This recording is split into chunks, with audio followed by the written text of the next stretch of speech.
Então está aqui, o padrão divino revelado na vida desses três personagens. Todos os três estavam vivendo um contexto de opressão, um no Egito, Babilônia e Roma. Enfrentaram sistemas de governo hostis. Mas eles tiveram uma dupla formação, na palavra e na ciência da sua época. E os três foram chamados para serem mestres, líderes que transformaram a sua geração. Próximo. Deus, então, ainda hoje, chama mestres, profetas, chama mentes como aquelas que ele já usou no passado. Pessoas que se dispõem a estudar, a se aprofundar, que são formados e forjados na palavra para serem úteis para o reino de Deus neste mundo. E o eixo desses três, os três eixos que eu destaco aqui para reforçar, tá isso? A ciência eterna, a ciência do eterno, a ciência da palavra, a ciência temporal e a integridade. A palavra de Deus não muda, mas a palavra dos homens muda e se aperfeiçoa no decorrer do tempo. Diz o apóstolo Paulo, nós temos a mente de Cristo. 1 Coríntios capítulo 2, versículo 9. A igreja tem a mente de Cristo. A igreja tem uma mente diferente daquela que é natural. Capítulo 2, versículo 9 diz assim, mas como está escrito, as coisas que o olho não viu, e que o ouvido não ouviu, e não subiram ao coração do homem, são as que Deus preparou para aqueles que o amam. Você quer abrir nesse texto? Vamos ler comigo. 2:9, 1 Coríntios 2:9. Todavia,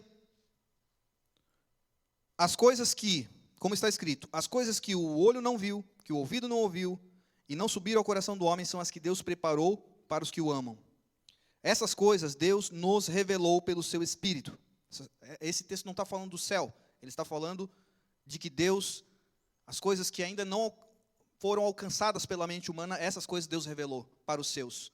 Ele nos revelou pelo seu Espírito. Essas coisas estavam ocultas nas outras épocas, nas outras eras. Nesse tempo aqui, Paulo está dizendo isso, ele nos revelou coisas que estavam guardadas com Deus, mistérios ocultos que estavam por eras, por tempos ocultas em Deus, isso Deus nos tem revelado nos últimos dias por meio do seu Espírito. Diz o versículo 10, Deus nos revelou pelo seu Espírito, porque o Espírito penetra todas as coisas, ainda as profundezas de Deus. Porque qual dos homens sabe as coisas do homem, senão o Espírito do homem que nele está?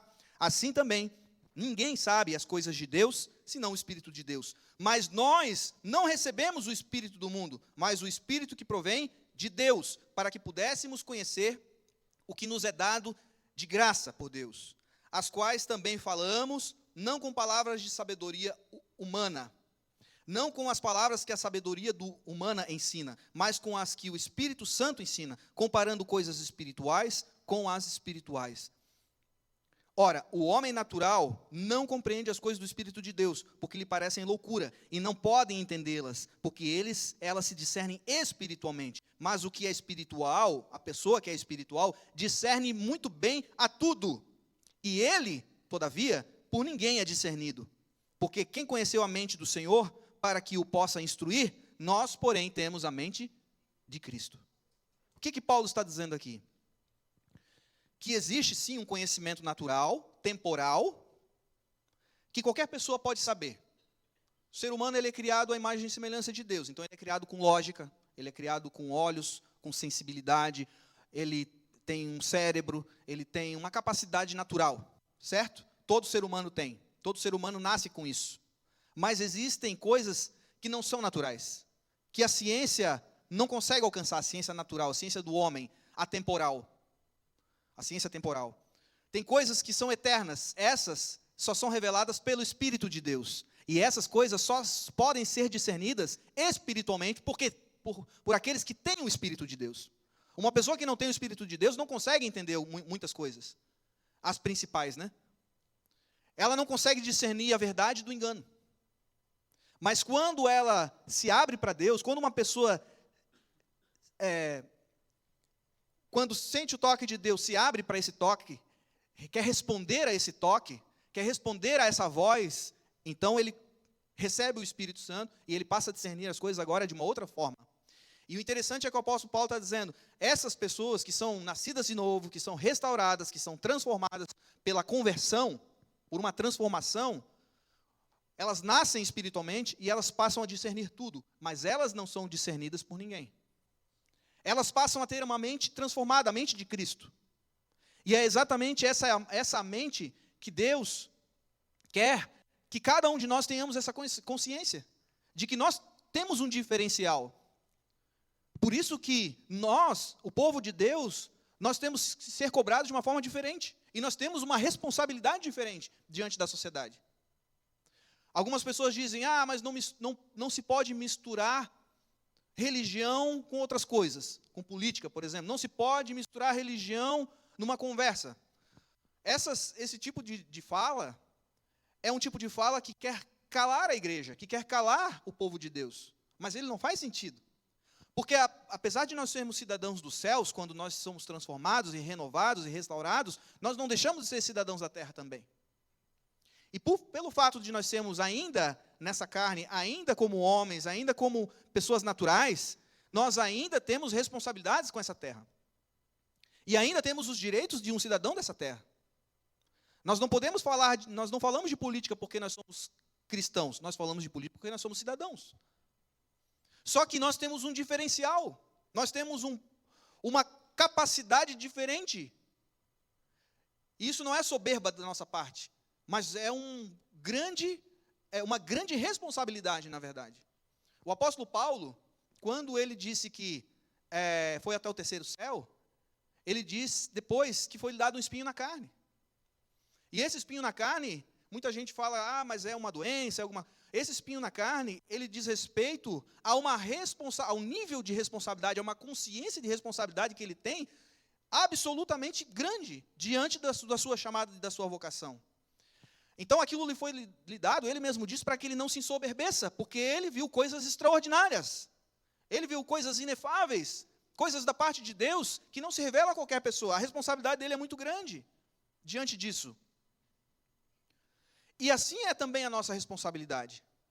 E hoje, se você quer entender que também tem essa responsabilidade, ou quer assumir essa responsabilidade, quero te dizer, quanto mais você conhecer a palavra, mais responsabilidade você terá. Porque a quem mais é dado, mais será cobrado.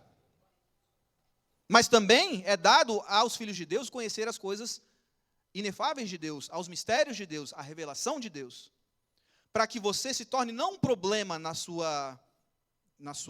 seu contexto familiar e profissional, mas que você comece a se tornar uma solução. Comece a ver as coisas de uma forma diferente. Comece a apresentar, pelo princípio que você conhece, soluções para o ambiente que você está e se torne um agente de transformação e de libertação e de salvação também onde você está. Então, para concluir, quais são as ciências da atualidade? Naquela época, a ciência ainda era pequenininha. Era pouco conhecimento que as pessoas tinham, poucos livros que haviam sido escritos, diferente de hoje, diferente de atualmente. Durante todos esses anos e séculos que se passaram, muito se escreveu e muito se evoluiu na ciência. O conhecimento se expandiu. Hoje nós temos conhecimento em diversas áreas, eu coloquei algumas aqui, mas isso se estende de maneira bem indefinida. Agora, por que eu estou trazendo essas ciências aqui? Coloquei ali, filosofia, sociologia, psicologia, física, política, estética, história, biologia e ética. São campos de conhecimento, são áreas de saberes, são áreas de conhecimento, são saberes humanos. Quando nós somos chamados por Deus para sermos usados, para fazermos diferença, nós não podemos abandonar isso e ir só para o espiritual. Você vai até ser usado por Deus se você fizer isso, mas o impacto que você vai ter vai ser pequeno. Se você aliar tanto o conhecimento da palavra com o conhecimento das humanidades, da ciência humana, o seu impacto pode ser muito mais poderoso, mas muito mais poderoso. O nível de transformação que nós podemos ter enquanto igreja, se nós aliarmos tudo o que nós sabemos pela palavra com um conhecimento de causa, com um conhecimento, por exemplo, político, com um conhecimento do direito, por exemplo, né? Eu sou formado, sou bacharel em direito, sou advogado, tenho essa formação também. Então, quando eu fiz direito, a minha compreensão da sociedade, do Estado de Direito, da democracia, foi totalmente ampliado, foi totalmente diferente. Quando você para, por exemplo, para estudar a Constituição do nosso país e começa a estudar sobre teoria do Estado, o que é lei, de onde surgiu, a parte da filosofia do direito, e não só a filosofia do direito, como todas as áreas da filosofia, eu sou muito apaixonado pela filosofia e dedicado também, leio, estudo muito. Durante todos esses anos eu sempre continuei lendo para me aprimorar. Eu tenho certeza que hoje, com aquilo que eu já absorvi e com aquilo que eu posso, por exemplo, passar para vocês, um pouco daquilo que eu posso passar para vocês, é claro que o conhecimento maior vai ser da tua própria busca, né, sem depender de uma outra pessoa, mas assim, vai ser muito maior. O impacto que você pode ter na sociedade vai ser muito maior se a igreja começar a dominar todas essas áreas aqui, juntamente com a palavra. Porque nós teremos tanto o discernimento espiritual, como também a capacidade de conhecer a ciência do nosso tempo. Isso pode fazer uma grande diferença. Hoje nós, por exemplo, só estamos vivendo essa situação política no país, eu tenho convicção disso, já falava isso lá atrás, muito por ignorância do próprio povo, porque você sabe que hoje o povo de direita é muito povo da igreja. Mas, infelizmente, a nossa geração, a geração dos meus pais, não tinha acesso, não tinha tanta facilidade, não tinha abertura para isso. Mas hoje nós podemos sim formar uma nova geração que já é diferente e que pode fazer muita coisa. Só que a gente não pode olhar as coisas de uma forma imediatista. Tem que acontecer para ontem. Não, se não acontecer, nós vamos lá, a gente quebra tudo. Não é assim. A opressão, ela está aí. A injustiça, ela está aí.